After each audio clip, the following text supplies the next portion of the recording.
Hello friends, welcome to my tutorial section. तो आज के मैं अपने इस ट्यूटोरियल में आपको बताऊंगा शश महापुरुष योगा। देखिए, हम 4 योग जो है पहले ही कवर कर चुके हैं। तो आज जो योग रहेगा वो फिफ्थ लास्ट जो योगा है पंच महापुरुष योगा में, वो आज हम कवर करने जा रहे हैं। तो जो शश महापुरुष योग है, ठीक है, ये जो योग है काफ़ी ऑस्पिशियस है कि इसकी अगर हमारी कुंडली में या किसी की भी कुंडली में जो है एक अच्छा डोमिनेंस है तो वो एक पावरफुल लाइफ देगा, राजयोगा का पूरा इफ़ेक्ट्स देगा और उसकी लाइफ में हैप्पीनेस रहेगी। वो हर एक चीज़ से सुख सुविधाओं से लैस रहेगा, पैसों का आनंद उसको रहेगा, हेल्थ अच्छी रहेगी, गुड रिलेशंस रहेंगे अच्छे लोगों के साथ और अच्छे लोगों के साथ उठना बैठना होगा, करियर अच्छा होगा, नेम फेम। अगर हम ओवरऑल इस चीज़ को देखें इस योगा को, तो ये बहुत ही ऑस्पिशियस योगा है और पंच महापुरुष का जो ये फिफ्थ योग है जिसे हम कहेंगे शश महापुरुष योग। शश भी हम इसको कह सकते हैं। शश का मतलब आप समझते हैं कि शश क्या चीज़ है। शश का मतलब है खरगोश। तो एक इस योग होने की वजह से खरगोश जैसी जो है एक चतुर चालाकपन जो इंसान में होना चाहिए वो सारा का सारा इंसान में आता है। अब जो है हम इसको समझेंगे कि ये योग बनता कैसे है और क्या फैक्टर्स हैं जो इस योग को कैलकुलेशन वगैरह सारे के सारे हम इस पोस्ट में कवर करने जा रहे हैं। तो सबसे पहला जो पॉइंट है मैं आपको बताऊं कि ये जो शश योग है बनेगा सैटर्न यानी कि शनि की वजह से। अगर शनि जो है अच्छे साइंस में होगा चार्ट के अंदर, ये बर्थ चार्ट की हम बात कर रहे हैं, बर्थ चार्ट में अगर शनि अच्छे साइंस में होगा जो कि कार्डिनल साइंस यानी कि अपने दोस्त या फिर मित्र के साइन में होगा, तो ये और साथ के साथ ये कैप्रिकॉन में होना चाहिए या फिर मूल त्रिकोण साइन में होना चाहिए, एक्वेरियस में होना चाहिए, लिब्रा में होना चाहिए। और साथ ही साथ और अच्छी इंटेंसिटी अगर हमने फाइंड करनी है कि ये रिज़ल्ट एक्चुअल में वो योग का बन रहा है शश योग का कि नहीं, क्योंकि डिग्रीज़ भी यहाँ पे मैटर करती हैं, नक्षत्र भी यहाँ मैटर करता है। तो हमें सारे ओवरऑल पॉइंट्स जो हैं कंसिडर करने हैं किसी भी योगा की स्ट्रेंथ को डिफ़ाइन करने के लिए। तो यहाँ पर जो हमने इसकी डिग्री लेंगे वो 1 to 10 डिग्रीज़ लेंगे सैटर्न की। अगर सैटर्न 1 to 10 डिग्रीज़ में है और ये सारी कंडीशंस फुलफ़िल कर रहा है तो हम कहेंगे कि हाँ ये शश योग है। पर इसके साथ साथ ये एक फैक्टर हुआ जिसमें हमने सिर्फ ये देखा कि सैटर्न यहाँ पे लिब्रा में बैठा है, सैटर्न यहाँ पे अपने कार्डिनल साइन में है, सैटर्न यहाँ पे 1 to 10 डिग्रीज़ के अंदर अंदर है। और साथ ही साथ अगर हमें ये देखना है कि यहाँ पर जो है अगर जो ये गलत साइंस में आ जाए, ठीक है ना।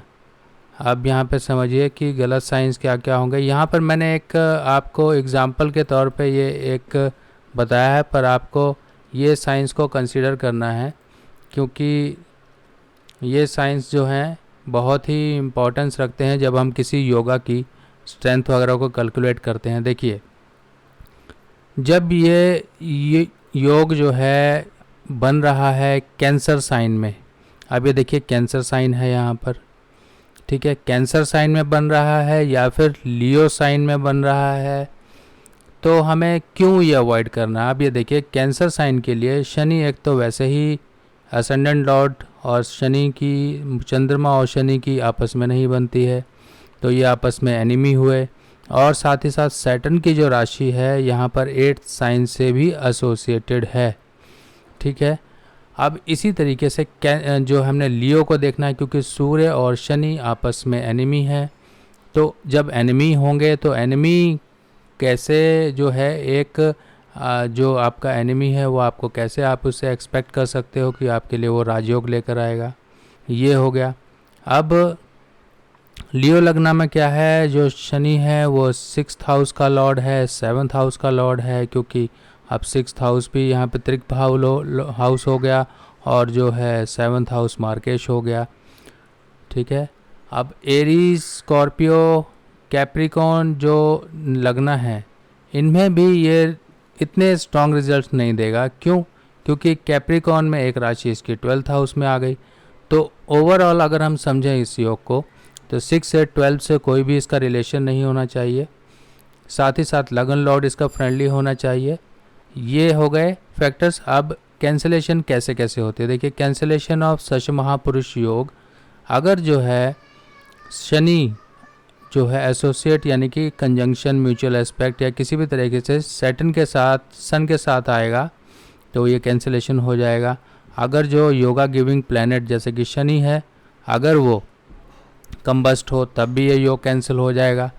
अगर कमज़ोर चंद्रमा वो भी जो है योगा गिविंग प्लैनेट के साथ कंजंक्शन में है या फिर एस्पेक्ट में है या फिर किसी भी तरीके से कनेक्शन बना रहा है इन दोनों में से, तो वो योग कैंसिल करेगा।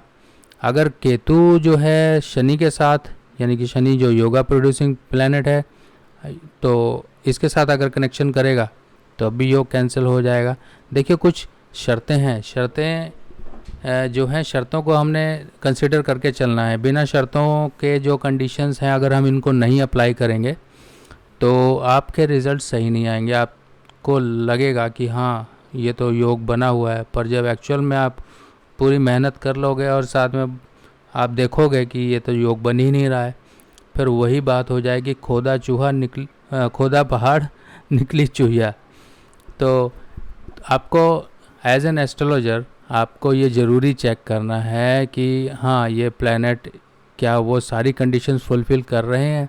देखिए एक बात मान के चलिए, हर तरह के योग हर किसी एक कुंडली में नहीं हो सकते हैं, मगर कुछ ऐसे योग ज़रूर होते हैं जिन्हें हम फाइंड आउट कर सकते हैं और उनको एक्टिवेट कर सकते हैं रेमेडीज़ के थ्रू, क्योंकि वो जो योग हैं रिजल्ट्स देंगे दशा, ट्रांजिट, इन तरह की सिचुएशंस में आके।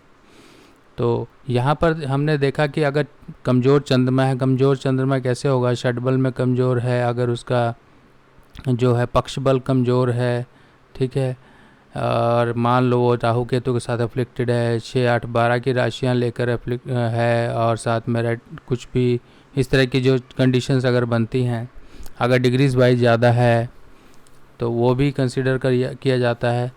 तो ये सारे के सारे जो हमें एस्पेक्ट्स हैं वो सारे के सारे कवर करने हैं इसके।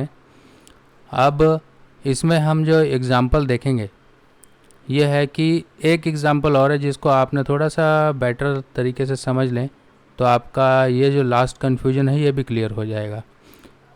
अगर जो है शनि योगा प्रोड्यूसिंग प्लैनेट है, अगर ये किसी भी तरीके से अपने डेबिलिटेशन साइन लॉर्ड के साथ, मान लीजिए शनि जो है उच्च होता है, शनि जो है एग्जॉल्ट होता है तुला में, तुला का लॉर्ड है शुक्र, शुक्र कहाँ डेबिलिटेट होता है, मरकरी के साइन में यानी कि वर्गों में। अब जो है योगा प्रोड्यूसिंग प्लैनेट अगर जो मरकरी से कनेक्शन बनाएगा तो वो योग ख़त्म हो जाएगा। ठीक है फ्रेंड्स, तो आई होप आपने आज इस पोस्ट में सीखा होगा। बाकी ये सारी की सारी डिटेल्स मैं फेसबुक पे और यूट्यूब पे तो डिस्क्रिप्शन में डाल ही दूँगा। तो आपके साथ यही मेरी रिक्वेस्ट है कि आप मेरे साथ जुड़े रहें और मुझे anchor.fm पे भी मुझे फॉलो कीजिए, और फेसबुक पे तो आप मेरी वीडियोस वगैरह देख ही रहे हैं, देखते रहिए, आपको काफ़ी कुछ और अभी बहुत कुछ है, क्योंकि जैसे जैसे मेरे पास टाइम आता जाता है मैं आपके लिए कुछ ना कुछ नया जो है कंसेप्ट लेकर आता रहता हूँ, ताकि आप सीखते रहें और ऐसे ही जुड़े रहें। तो थैंक्स फ्रेंड्स, नेक्स्ट पोस्ट में फिर मिलेंगे, तब तक के लिए मुझे इजाज़त दीजिए, धन्यवाद।